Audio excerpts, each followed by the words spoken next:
Tinggal berdiri Bapak Ibu saudara-saudara sekalian, dan tolong angkat tinggi-tinggi Alkitab saudara-saudara untuk kita memperkatakan janji Alkitab.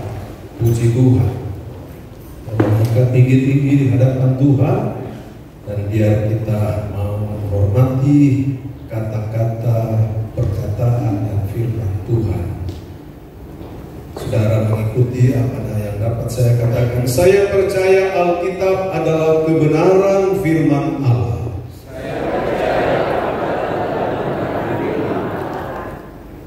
Itu sebabnya saya menghormatinya. Saya merawatinya. Saya mengasihinya. Dan melakukannya. Amin. Puji Tuhan. Silakan duduk. Shalom semuanya. Shalom semuanya. Puji Tuhan. Shalom itu artinya damai sejahtera. Saudara-saudara ya. Puji Tuhan. Saudara yang ibadah hari Minggu lalu, tentu saudara masih ingat pelajaran yang kita sama-sama belajar hari-hari ini. Dalam khotbah-khotbah saya selalu membawa satu tema untuk merupakan bahasan untuk supaya jemaat semakin mengerti firman Tuhan. Gereja akan diperhadapkan pada suatu kondisi yang sangat mengerikan, di mana saudara-saudara banyak penyesat-penyesat, nabi-nabi palsu, guru-guru palsu akan muncul untuk menyesatkan orang percaya. Oleh sebab itu orang percaya harus dibekali dengan pengetahuan yang benar tentang firman Tuhan. Saudara, itu Alkitab atau sudah dinubuatkan di dalam Alkitab, saudara-saudara ya. Dan dalam kitab Hosea di sana Tuhan bilang kepada orang Israel, umatku binasa karena tidak berpengetahuan. Saudara, jadi kita perlu belajar dari hari ke hari, kita perlu belajar sehingga kita semakin kuat di dalam Tuhan. Amin. Misalnya salah satu yang sangat simpel, kenapa kalau kita ibadat tepuk tangan? Saudara, coba saya mau tanya kepada saudara, alasan saudara dan saya menyanyi tepuk tangan kira-kira apa, saudara-saudara? Ya. Nah, banyak kan yang tidak tahu. Saudara datang karena fanatisme gereja, saudara tepuk tangan. Bahkan seringkali lebih cepat dari musik, saudara-saudara. Kalau lebih cepat dari musik masih bisa, tapi ya tepuk tangan itu adalah firman Tuhan. Hendaklah kita memuji Tuhan, mengangkat tangan, bertepuk tangan. Bisa bilang haleluya, saudara-saudara. Di dalam Mazmur di sana dikatakan, jadi tepuk tangan itu, saudara-saudara, bahkan dalam kitab Yehezkiel ketika Tuhan menahan murkanya karena Tuhan begitu marah kepada orang Israel, saudara, dia saking udah murkanya sudah menyala, saking dia begitu tahan murkanya, dia tepuk tangan. Itu yang dia dapat lakukan supaya murka Tuhan jangan jatuh kepada orang Israel. Dia sampai tepuk tangan, saudara-saudara. Nah, kita tepuk tangan bukan karena menahan murka, tapi karena kita memuji Tuhan. Amin, saudara. Artinya bahwa bertepuk tangan itu penting. Begitu juga mengangkat tangan, saudara. Saudara tidak usah malu-malu untuk angkat tangan, saudara. Angkat tangan itu juga, saudara-saudara, adalah firman Tuhan. Bisa bilang haleluya, saudara-saudara. Kita sudah pakai AC, kalau masih kurang dingin tolong kasih tahu supaya kita doakan Tuhan kirim AC. Betul atau tidak? Supaya, maksudnya tidak usah takut sampai keringatan. Saudara yang ada garis hitam, garis biru, garis merah di sini, tidak usah takut, saudara-saudara. Nggak akan keringatan, saudara-saudara ya. Kalau keringat ya ambil tisu yang rapi-rapi, saudara. main tarik begini, saudara. Tapi nggak apa-apa, tidak usah pakai semaker. Hari-hari ini kan masih pakai masker, saudara-saudara ya. Jadi simpan dulu semaker itu. Corona sudah berlalu, baru pakai. Yang mau pakai biru boleh, yang pakai hitam boleh, yang pakai merah boleh, pakai orange boleh. Gereja kita tidak fanatik kalau yang begitu, saudara-saudara. Tidak menghalangi untuk mulut saudara berbahasa roh, ya. Haleluya. Puji Tuhan. Mari kita lanjutkan pelajaran minggu lalu supaya kita makin mengerti. Kita sedang belajar tentang persepuluhan atau perpuluhan. Itu sama. Persepuluhan, perpuluhan atau milik Tuhan. Perpuluhan itu milik Tuhan. Ada di Alkitab, katakan itu milik Tuhan. Dan saudara-saudara, kita akan membaca di dalam kitab Maleakhi. Saudara, kita perlu tahu, jemaat-jemaat perlu tahu. Saya bersyukur saudara-saudara semua adalah orang-orang yang tahu mengembalikan milik Tuhan. Tetapi kita tidak cukup hanya sampai tahu, tetapi kita harus tahu dasar-dasar firman Tuhan. Sehingga paling tidak saudara tidak sungkan-sungkan atau merasa berat atau merasa bimbang untuk lakukan firman Tuhan, tapi dengan setia karena saudara tahu itu firman Tuhan, dan hasilnya adalah di mana saudara dan saya yang diberkati Tuhan. Amin. Saudara dan saya diberkati Tuhan. Yang kedua, setidak-tidaknya saudara di luar sana berhadapan dengan masyarakat, kalau orang bertanya-tanya tentang firman Tuhan, saudara-saudara dapat memberi jawaban. Jadi pengetahuan firman Tuhan yang memadai, dan saudara dapat memberi jawaban. Dunia bertanya-tanya tentang kebenaran, dunia akan datang pada terang Tuhan. Dan yang ada di garis depan di tengah-tengah masyarakat adalah jemaat, saudara-saudara. Jemaat yang tahu memberi jawaban, saudara-saudara. Maleakhi pasalnya yang ketiga, ayatnya yang ke-6 sampai dengan ayatnya yang ke-12. Saudara buka Alkitab di sana, dikatakan di sana, judul di sana apa, saudara-saudara? Kita baca bersama-sama. Judulnya di sana 2, 3. Pembayaran persembahan persepuluhan menyenangkan hati Allah. Haleluya. Jadi kalau saudara dan saya mengembalikan milik Tuhan, itu menyenangkan hati Allah. Nah, kita baca ayatnya yang ke-10, ayatnya yang ke-10 sampai dengan ayat 12. Kita baca bersama-sama dengan suara yang kedengaran. 2, 3. Bawalah seluruh persembahan persepuluhan itu ke dalam rumah perbendaharaan, supaya ada persediaan makanan di rumahku, dan ujilah aku firman Tuhan semesta Allah. Apakah aku tidak membukakan bagimu tingkap-tingkap langit dan mencurahkan berkat kepadamu sampai berkelimpahan? Aku akan menghardik bagimu belalang pelahap, supaya jangan dihabisinya hasil tanahmu, dan supaya jangan pohon anggur di padang tidak berbuah bagimu, firman Tuhan semesta Allah. Maka segala bangsa akan menyebut kamu berbahagia, sebab kamu ini akan menjadi negeri kesukaan, firman Tuhan semesta Allah.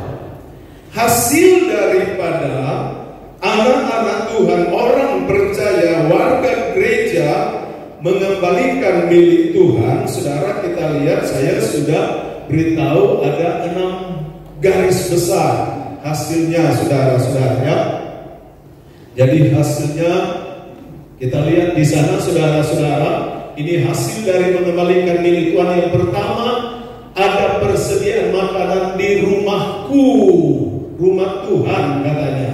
Yang kedua, Tuhan membukakan bagi orang percaya yang mengembalikan milik Tuhan tingkap-tingkap langit dan mencurahkan berkat berkelimpahan. Ini kerinduan Tuhan supaya jangan ada orang miskin di gereja. Bisa bilang haleluya, saudara. Jangan ada orang miskin. Semua diberkati Tuhan. haleluya dulu saudara. Karena kita ini anak raja. Amin. Anak raja. Waktu baru terjadi corona, saudara, bukan baru terjadi, waktu diumumkan ibadah di rumah, saudara, dari majelis pusat gereja kita juga mengedarkan surat perintah ibadah di rumah, saudara. Dan itu terjadi hari Sabtu baru habis doa puasa. Saya terpukul sekali, saudara. Saya sangat terpukul. Mengapa? Waktu itu tukang-tukang bekerja dan tiap Sabtu saya bayar gaji mereka, saudara-saudara. Lalu dalam keadaan tidak ada uang sama sekali. Itu diumumkan. Dan nanti sudah kita akan belajar bahwa hamba-hamba Tuhan, kehidupan mereka itu sama dengan orang Lewi. Dia bekerja di mezbah, dia mendapat makanan di mezbah. Orang yang memberitakan Injil harus makan dari Injil. Bisa bilang haleluya saudara. Saudara perlu belajar itu, jadi mengerti. Sehingga kalau saudara kasih berkat, kasih singkong kepada hamba-hamba Tuhan dan lain sebagainya, itu firman Tuhan. Nah, saudara-saudara, dalam kondisi seperti hari Senin, Deborah itu tiap hari saya antar dia ke kampus, saudara, karena masih kuliah offline waktu itu. Di jalan, saudara, dia bilang begini, Papa, kan mesti bayar semesteran. Oh, mesti bayar semesteran. Sudah. Dia kalau bayar semesteran itu biasa 12,5 juta, saudara-saudara. Tiap kali dia bayar 12,5 juta, yang lalu 13,5 juta, saudara. Mahal. Dia ini kuliah mahal, saudara-saudara. Jadi pada waktu saya dengar begitu, saya lagi nyetir, kaki saya gemetaran, saudara-saudara. Gemetaran, saudara. Tetapi saya bilang, oh iya, memang harus bayar. Saya tidak mau bilang sama dia, jangan dulu bayar, tidak ada uang. Saya tidak mau bilang begitu, saudara. Karena saya mau dia benar-benar terus konsentrasi dalam hal belajar, saudara-saudara.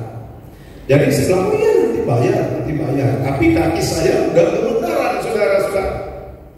Saudara, dalam kondisi seperti itu, saya berdoa supaya kebutuhan anak ini harus terpenuhi. Bapak kita, dia lebih daripada itu. Dia mau anak-anaknya harus sejahtera. Bisa bilang haleluya, saudara.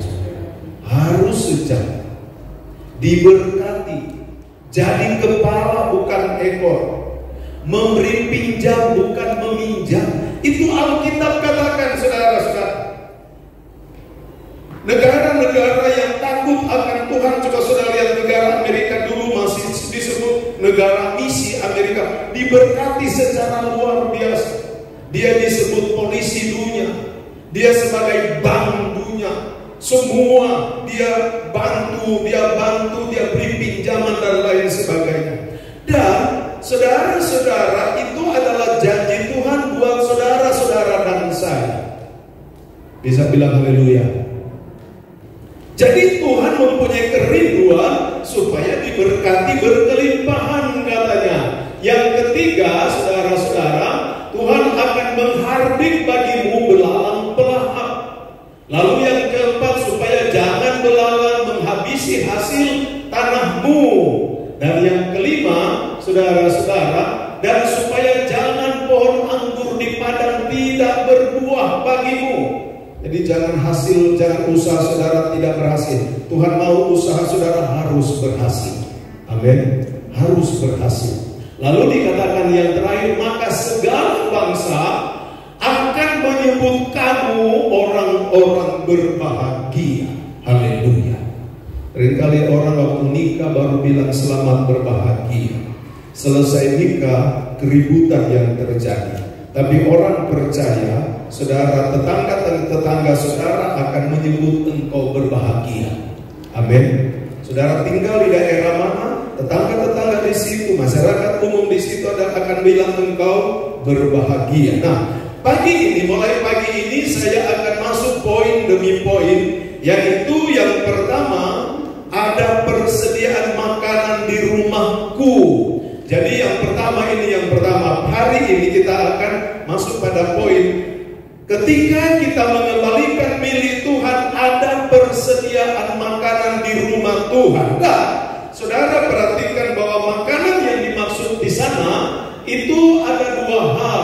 Yang pertama adalah makanan jasmani, dan yang kedua makanan rohani. Saudara, mari kita membaca dalam Bilangan pasalnya yang ke-18.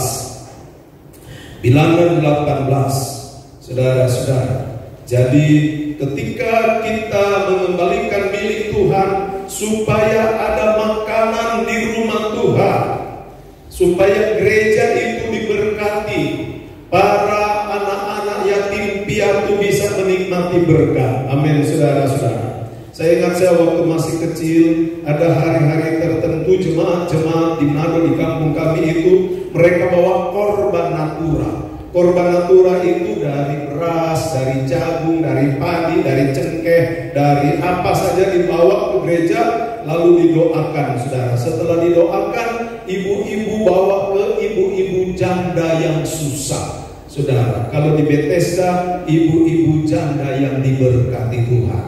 Bisa bilang haleluya, saudara-saudara. Ibu-ibu janda yang diberkati Tuhan. Jadi mama saya ajak saya bantu bawa, saudara.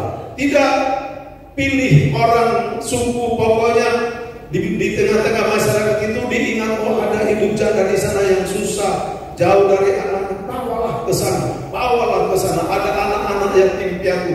Dan biarlah gereja kita juga jadi seperti itu. Gereja kita harus jadi berkat. Amin. Gereja kita harus jadi berkat. Nah, saudara-saudara, sekarang kita lihat di dalam ayat ini, supaya ada makanan di rumahku, katanya.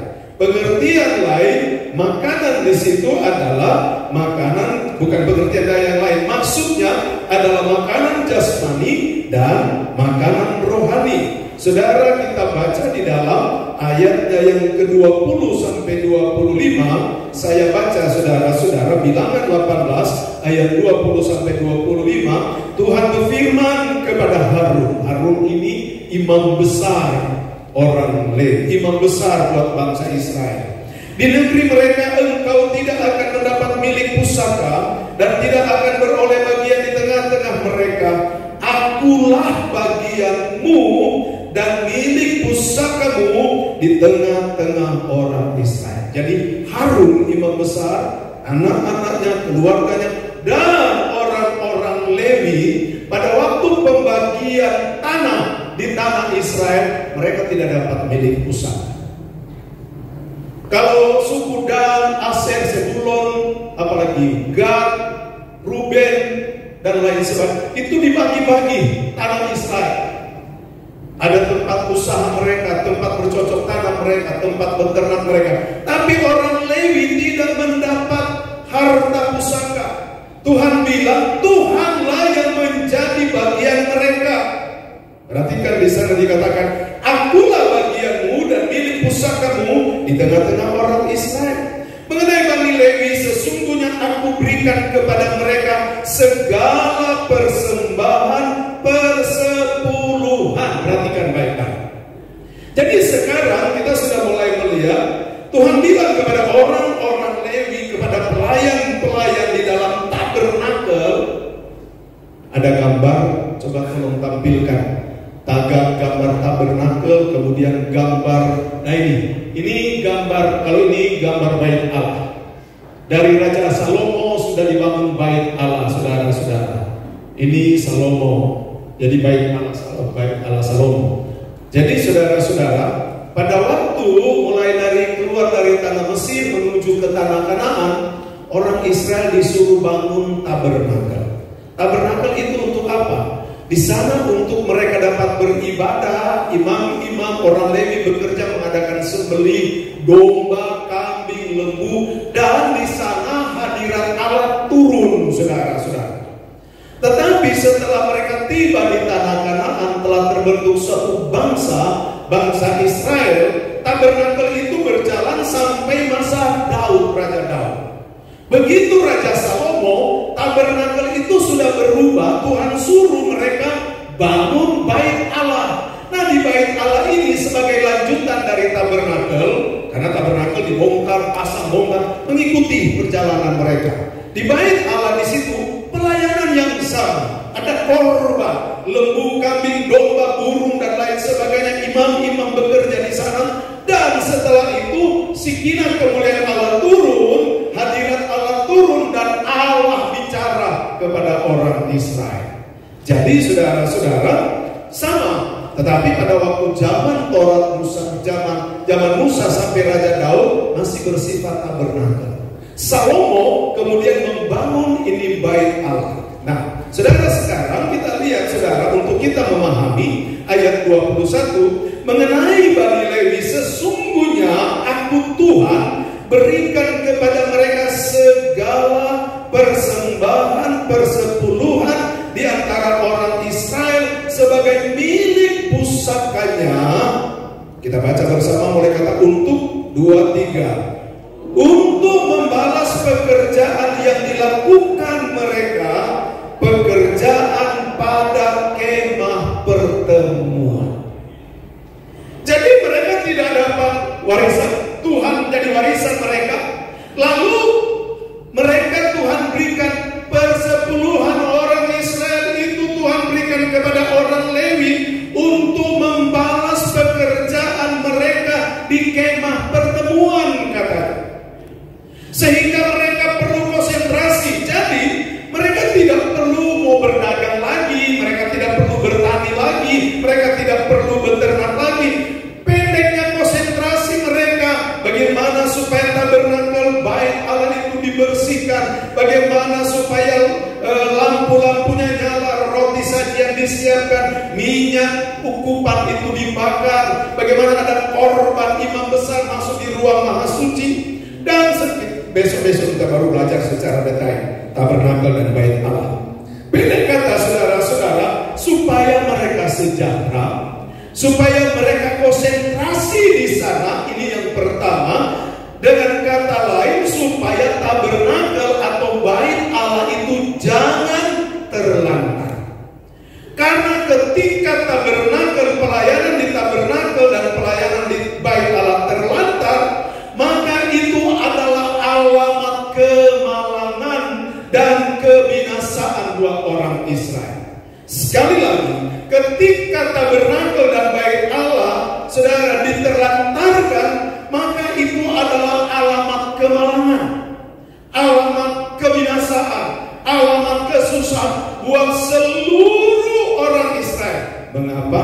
Karena di sana Tuhan suka hadir. Bahkan mata Tuhan terarah di sana dalam suratan Tesalonika. Kemuliaan Allah turun di sana, dan di sana Tuhan berbicara. Jadi pengertian ada makanan di sana adalah yang pertama, supaya orang-orang Lewi, pelayan-pelayan konsentrasi. Yang kedua, orang-orang Israel selalu mendapat makanan kebenaran firman Allah yang murni dan yang segar. Hamba Tuhan dia perlu berdoa, dia perlu menyelidik. Sudah, kalau hamba Tuhan gereja kita, kalau gereja kita GPDI, saudara, gembala itu dilarang berpolitik. Kalau dia mau mencalonkan diri, mau jadi anggota DPR, boleh. Tapi kamu harus tanggalkan pengembalaan. Begitu, saudara-saudara. Harus konsentrasi. Jadi, dan kalau sudah diberkati, jangan lagi berbisnis. Bisnis itu jemaat, suruh jemaat berbisnis. Hamba Tuhan apa? Doakan supaya jemaat diberkati. Nggak usah mikir masalah Sudirman, nggak usah mikir masalah macam-macam, saudara. Mikir saja melayani. Doakan jemaat yang sedang bekerja. Doakan kalau ada jemaat yang sakit. Doakan jemaat yang baru melahirkan dan lain sebagainya. Wah, rupanya ada yang melahirkan, saudara. Ya. Supaya di jemaat kita juga bertambah dari luar dan dari dalam. Bisa bilang lalu ya, saudara-saudara. Ya, rupanya ini kekuatan. Nah, saudara-saudara, jadi ada dua pengertian di sana. Saudara, pengertian makanan jasmani orang-orang Lewi, pelayan-pelayan, hamba-hamba Tuhan terjamin. Tapi hamba-hamba Tuhan pelayan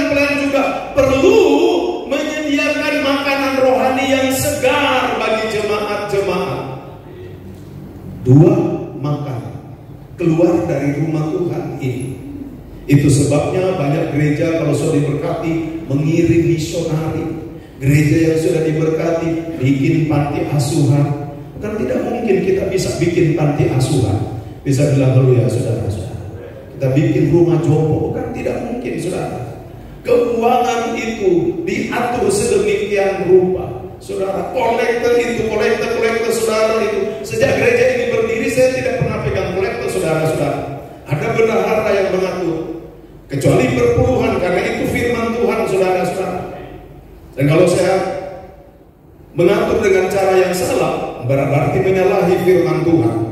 Nah, sekarang saudara, itu ayat nanti saudara baca di rumah sampai ayatnya yang ke-24 tadi, karena kita mau kejar waktu, kita mau bagian sesi pertama. Yang kedua saudara-saudara, seperti saya katakan tadi, ketika pelayanan di tabernakel dan di bait Allah itu terabaikan, itu adalah alamat kemalangan bagi orang Israel, bagi umat Tuhan. Coba saudara lihat di dalam 2 Tawari, saudara-saudara, 2 Tawari pasalnya yang ke-29. 2 Tawari pasalnya yang ke-29.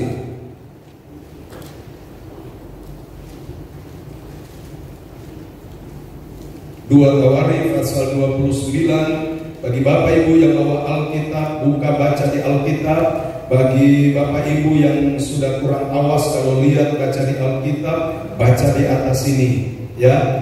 Pasalnya yang ke-29, saudara-saudara, saya baca pasal 29 mulai ayatnya yang ke-3 sampai ayatnya yang ke-12. Perhatikan saudara-saudara. Pada tahun pertama pemerintahannya, ini Raja Hizkia, dalam bulan yang pertama ia membuka pintu-pintu rumah Tuhan dan memperbaikinya. Ini sungguh sangat menyedihkan. Pintu-pintu rumah Tuhan sudah ditutup. Bertahun-tahun rumah Tuhan tertutup. Saudara, jadi kalau gereja tertutup sebenarnya Tuhan sedih, saudara-saudara. Tuhan sedih. Kita berdoa supaya gereja ini terbuka terus. Bisa bilang haleluya, saudara-saudara. Ada yang datang berdoa pagi-pagi, ada yang datang menyapu kek. Saya ingat waktu di Korea, saudara, di gereja Dr. Yongki Cho itu, saudara, tiap sore ada ibu dia keliling gereja itu besar, saudara-saudara. Dia pulang dari kerja dia keliling, saudara. Lalu ditanya ini ibu ini kenapa kok tiap hari dia Senin sampai Jumat itu dia keliling gereja.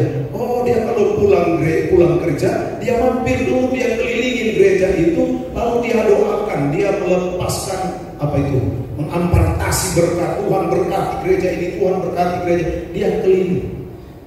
Saya tidak suruh saudara datang keliling karena kita nggak ada jalan keliling saudara-saudara di gereja.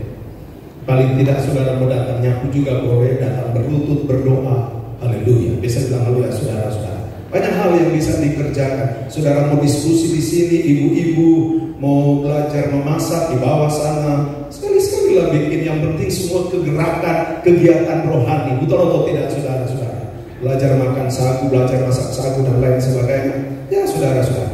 Jadi rumah Tuhan waktu itu bangsa Israel pintunya sudah ditutup, tidak dibuka dan dalam keadaan rusak. Karena di sini dikatakan, saudara, pada tahun pertama pemerintahannya dalam bulan yang pertama, ia membuka pintu-pintu rumah Tuhan dan memperbaikinya. Wah, kasihan. Ia mendatangkan para imam dan orang Lewi dan mengumpulkan mereka di halaman sebelah timur. Katanya kepada mereka, dengarlah hai orang-orang Lewi. Sekarang kuduskanlah dirimu dan kuduskanlah rumah Tuhan Allah nenek moyangmu. Keluarkanlah kecemaran dari tempat kudus. Perlu dikuduskan rumah Tuhan. Karena nenek moyang yang kita, karena nenek moyang kita telah berubah setia. Saudara garis bawahi kata berubah setia. Berubah setia di mana itu? Mereka melakukan apa yang jahat di mata Tuhan. Itu tindakan jahat ternyata di mata Tuhan Allah kita. Telah meninggalkannya, mereka telah memalingkan muka dari kediaman Tuhan dan membelakanginya. Aduh, kita rumah Tuhan dicuekin rumah Tuhan, ditutup rumah Tuhan, tidak dianggap.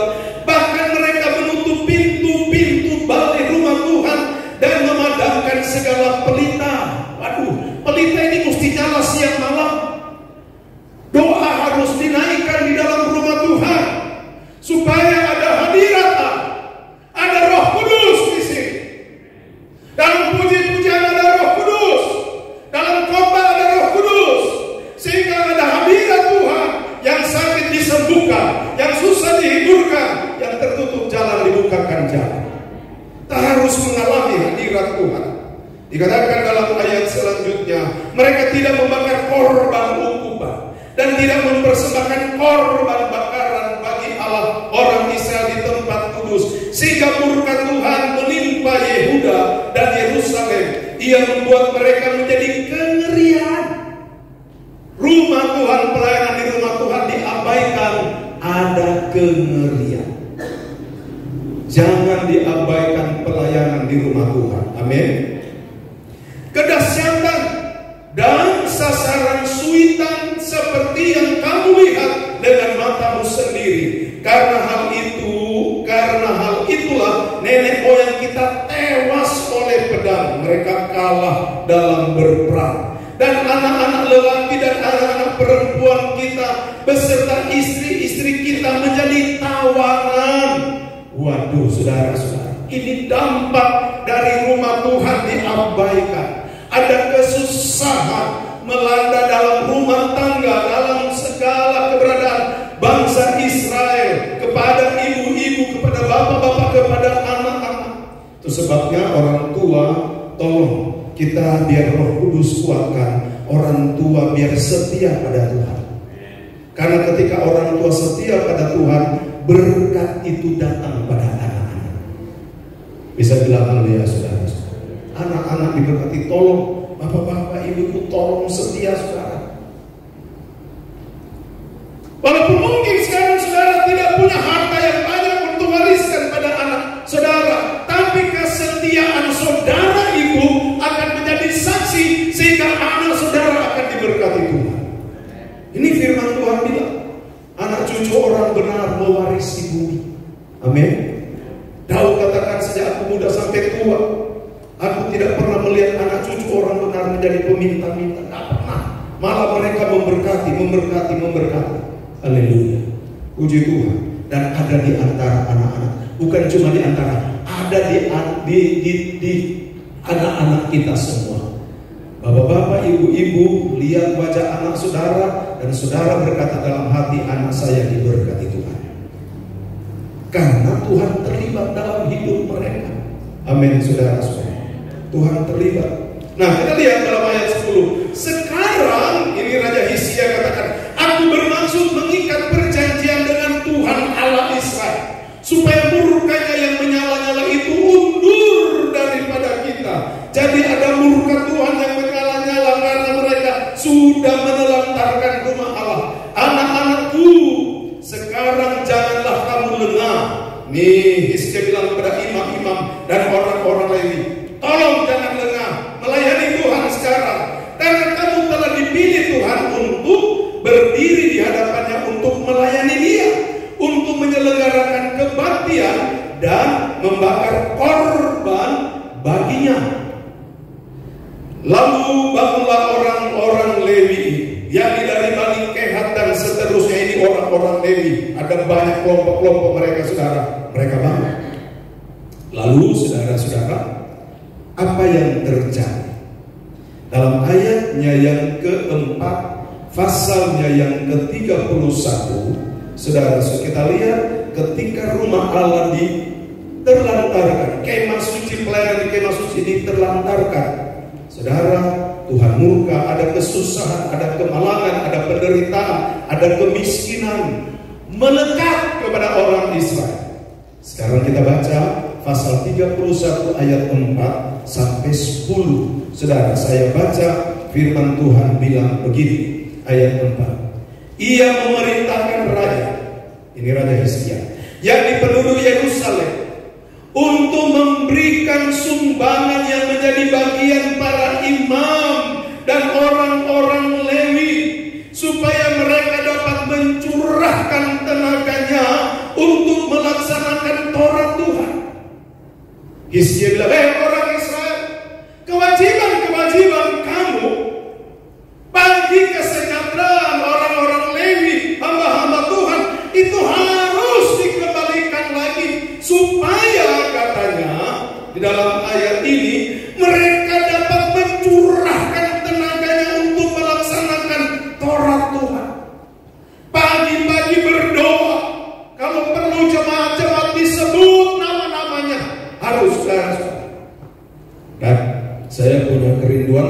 mengerja beberapa waktu lalu, ada beberapa orang, saudara tahu, di sini kita mulai dari jam 7 ada doa, gantian bergilir, 7, 8, 8, 9, 9, 10, 10, 11, 11, 12, jam 12 istirahat makan, bekerja, karena jam 4 sore ada doa, jam 7 sore, jam 7 malam lagi ada doa. Dan puji Tuhan, jemaat-jemaat dipelihara oleh Tuhan. Pendeta sudah jangan mikir, ada pendeta ya mana ya, tapi lebih bagus seperti Alkitab, mencurahkan tenaga untuk pelayanan. Jemaat kasih kesempatan buka usaha ini, buka usaha itu, buka usaha ini, buka usaha itu, dan hamba Tuhan doakan saja. Jemaat bekerja, hamba Tuhan berseru-seru dari rumah Tuhan, Tuhan berkati anakmu ini, berkati keluarga ini, berkati. Saya kalau hari Sabtu ada anak muda datang, saudara, mereka berdoa, saya suka doakan, saudara, Tuhan berkati anak ini, dia datang doa puasa, berkati kasih pekerjaan kalau sudah selesai dalam pendidikan, dalam pernikahan jadikan berhasil, dan kasih jodoh yang terbaik. Saudara yang belum menikah, kalau saudara dapat jodoh yang terbaik, jangan lupa saudara punya gembala. Itu gembala saudara, ada doakan saudara. Dan jangan saudara lupa undang. Pernikahan saudara lupa undang. Biarin aja orang tua sudah tua itu. Oh kasihan saudara-saudara. Tapi jangan lagi saudara bilang, om kan yang doakan, saya akhirnya dapat jodoh. Sekarang saya mau bikin acara, om tolong sponsor dong. Bahaya saudara-saudara. Boleh bikin di sini, saya sumbang super mie 20 dos. Sudah rebus super mie saja saudara-saudara. Haleluya. Tapi itulah kerinduan saya, supaya semua jemaat diberkati Tuhan. Jangan ada jemaat yang susah. Jangan ada jemaat mau kasih kolekte saja nggak punya. Jangan ada jemaat naik angkot aja nggak punya uang. Jangan. Tuhan berjanji Tuhan akan membukakan pintu tingkat-tingkat langit, mencurahkan berkat berlimpah-limpah. Cukup zaman dulu saudara-saudara. Kalau hamba Tuhan khotbah nggak berani jalan sana jalan sini saudara-saudara. Nggak berani lompat-lompat. Sekarang sudah modern, lompat-lompat aja. Nah kenapa? Memang dulu begitu. Berani jalan, sepatunya kayak mulut buaya saudara. Nggak boleh tunjuk-tunjuk begini. Ya, pakai jas tapi belakang robek saudara.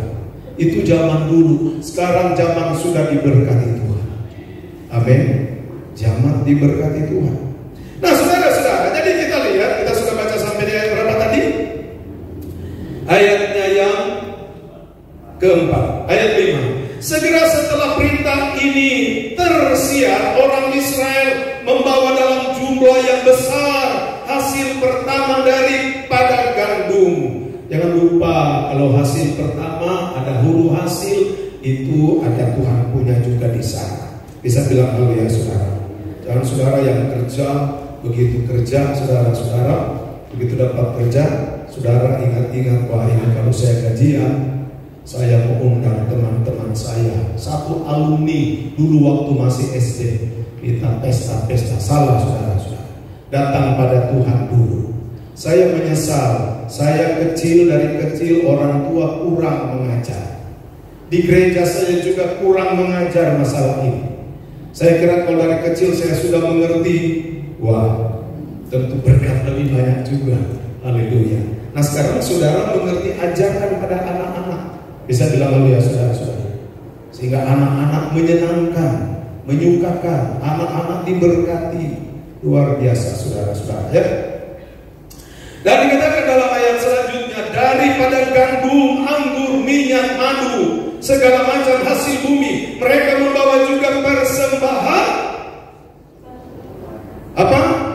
Persembahan persepuluhan dari segala sesuatu dalam jumlah yang besar.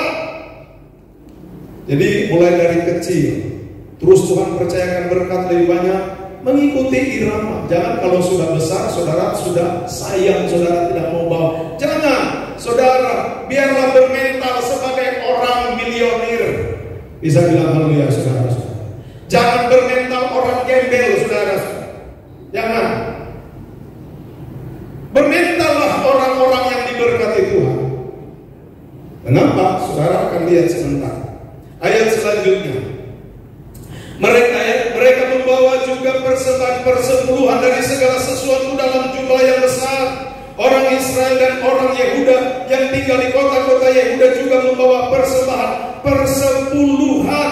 Jadi semua mereka yang terdiri dari lembu, sapi, dan kambing domba, dan persembahan persepuluhan yang terdiri dari persembahan kudus yang telah dikuduskan bagi Tuhan Allah mereka, semuanya itu diletakkan mereka bertimbun-timbun. Haleluya. Ayat yang ketujuh, mereka mulai membuat timbunan itu pada bulan yang ketiga, dan mereka selesai pada bulan yang ketujuh. Wah, saudara, berapa bulan itu? 3, 4, 5, 6, 7, 5 bulan. Hizkia dan para pemimpin datang melihat timbunan itu, dan mereka memuji Tuhan dan umatnya orang Israel. Haleluya. Ada pujian bagi Tuhan. Amin. Ada pujian. Kita baca bersama-sama ayat 10 aja kita baca bersama-sama. Saya baca ayat 9. Hizkia menanyakan para imam dan orang-orang Lewi tentang timbunan itu. Ayat 10 kita baca bersama-sama sampai dengan ayatnya yang ke-11. 2, 3. Dan dijawab oleh Asaria, imam kepala keturunan Sadok, demikian: sejak persembahan khusus mulai dibawa ke rumah Tuhan, kami telah makan sekenyang-kenyangnya, namun sisanya masih banyak, sebab Tuhan telah memberkati umatnya sehingga tinggal sisa yang banyak ini. Katakan haleluya. Sejak mereka melakukan kehendak Allah, membawakan korban-korban persembahan teristimewa, mengembalikan persepuluhan. Perhatikan baik-baik, dikatakan dalam ayatnya yang ke-10, sejak persembahan khusus mulai dibawa ke rumah Tuhan, kami telah makan sekenyang-kenyangnya. Saya pernah mengalami masa kelaparan pada waktu saya masih kecil, saudara. Makan bulgur, saudara-saudara. Makan bulgur, itu bulgur dikirim dari Australia. Nanti tahu-tahu kita tahu katanya bulgur itu ternyata makanan ternak. Aduh, rakyat Indonesia dikirain ternak, saudara-saudara. Tapi itulah kelaparan, saudara, kelaparan. Tapi waktu saya di Korea juga, orang-orang Korea berterima kasih kepada orang Indonesia, karena orang Korea pernah dilanda kelaparan, dan Indonesia kirim makanan yang banyak ke sana. Jadi mereka berterima kasih kepada orang Indonesia. Saya ingat waktu masih kecil, dalam keadaan kelaparan, saudara, pagi-pagi kalau orang tua mau ke kebun, mereka kasih makan kami anak-anak dulu. Kami anak-anak dulu makan. Saudara, kalau anak-anak sudah makan, sudah kenyang, kalau ada sisa baru mama papa makan. Kalau tidak ada sisa, mereka pergi ke kebun, nanti di kebun baru cari makanan. Tapi ada seringkali juga kami anak-anak makan dibatas-batasin, saudara-saudara. Telur 1 biji digoreng besar-besar, baru mulai dibagi-bagi, saudara. Ditambah tepung, bukan tepung terigu. Tepung apa, saudara tahu? Tepung beras jagung. Beras jagung itu kan ada tepungnya, saudara-saudara. Siapa yang pernah alami seperti itu? Ya, cuma saya yang pernah alami itu, saudara-saudara. Betapa menyedihkan, saudara. Ini orang di depan, saudara. Saudara, waktu dulu saudara sangat istimewa. Jadi kalau saya, saudara, kurang tinggi, nasib seperti itu, saudara. Saya kurang lebar badannya, nah karena saya alami begitu. Rambut yang sudah makin botak, karena kurang vitamin waktu itu. Beda dengan saudara-saudara yang diberkati Tuhan. Tapi itu pengalaman, saudara. Tapi Tuhan berjanji kalau kita lakukan firman Tuhan, semua makan kenyang. Berapa banyak pun anak saudara, kalau Tuhan kasih 7 anak, 7 pasti dipelihara oleh Tuhan. Kalau Tuhan kasih 12 anak, 12 pasti dipelihara Tuhan. Kalau Tuhan kasih 22 pasti dipelihara Tuhan. Saudara percaya nggak ada anak 22 dalam satu rumah, satu mama, satu papa? Itu oma dari David, saudara. Mana Jessica? Oh, Jessica di bawah. Untung Jessica nggak dengar, saudara. Ya, ini David ada turunan anak banyak, saudara. Oma opanya, tapi di sebelah. Jadi mertua saya, perempuan adiknya, namanya Keng, biasa dipanggil Keng, kami panggil Kukeng, saudara-saudara. Tinggal di Halmahera, itu raja tanah di sana. Anaknya 22, yang hidup 2 meninggal. Berarti berapa? 24. Kesebelasan 2 ke-11. Waktu mertua saya pergi malam-malam, dia tanya, Keng, mana anak yang lain? Udah tidur. Begitu lihat, ada yang tidur di ranjang, ada yang tidur di bangku, ada yang tidur di lantai. Cari-cari, masih ada lagi beberapa yang belum ada. Malam-malam, mana yang lain? Cari-cari, masih main-main di pinggir pantai, saudara. Sudah malam. Coba, saudara, saking banyaknya. Wah, gereja kalau dapat keluarga begini, kita nggak susah-susah cari jiwa, saudara-saudara. Kita perlu berdoa, saudara-saudara, ya. Keluarga-keluarga yang masih subur-subur, saudara, ya, saudara, berilah kesempatan. Nyanyinya lagi aja dulu. Bukan kehendakku yang jadi. Kalau Tuhan kasih banyak, udah biarin aja, saudara-saudara. Nanti banyak yang sayang, saudara-saudara juga. Menyesal, saudara-saudara, anak cuma sedikit, ya. Berapapun itu dalam keluarga, Tuhan pasti pelihara. Amin, saudara. Karena di sini dikatakan, saudara-saudara, di dalam ayatnya yang ke-10, dan dijawab oleh Asaria, imam kepala keturunan Sadok demikian. Sejak persembahan khusus mulai dibawa ke rumah Tuhan, kami telah makan sekenyang-kenyangnya. Haleluya. Bisa bilang haleluya, saudara-saudara. Namun sisanya masih banyak. Kita baca bersama kata sebab 2-3. Sebab Tuhan telah memberkati umatnya sehingga tinggal sisa yang banyak ini. Orang yang tahu mengembalikan milik Tuhan pasti diberkati Tuhan. Pasti diberkati Tuhan. Walaupun mungkin saudara hari-hari ini memulai dengan keadaan yang tidak punya, seberapa aja tidak usah malu. Mengapa? Karena kalau berdasarkan ayat ini, saya baca buku referensi saudara. Ternyata orang yang mengembalikan milik Tuhan, ketika dia sedang membawa milik Tuhan, dia sedang memproklamirkan bahwa dia adalah orang yang diberkati Tuhan. Dia sedang memproklamirkan. Kalau saudara mengikuti perjamuan, ketika saudara mengikuti perjamuan, saudara makan dan minum tubuh dan darah Yesus, saudara sedang mendeklarasikan bahwa engkau telah dimerdekakan oleh Tuhan. Engkau telah ditebus, oleh sebab itu perlu mengikuti perjamuan. Ketika saudara mengikuti perjamuan, saudara sedang mengumumkan, mendeklarasikan, saya ditebus oleh darah Yesus. Saya telah dimerdekakan. Saya memperoleh keselamatan. Membawa milik Tuhan, engkau juga sedang memproklamirkan, saya diberkati Tuhan. Dan kalau kita melakukan ini, kita akan melihat kuasa Allah dinyatakan. Rumah tangga, anak-anak cucu kita diberkati oleh Tuhan. Jauh dari kemalangan, amin. Jauh dari kesusahan, jauh dari kemiskinan, kita dipelihara oleh Tuhan. Tuhan memberkati kita semua.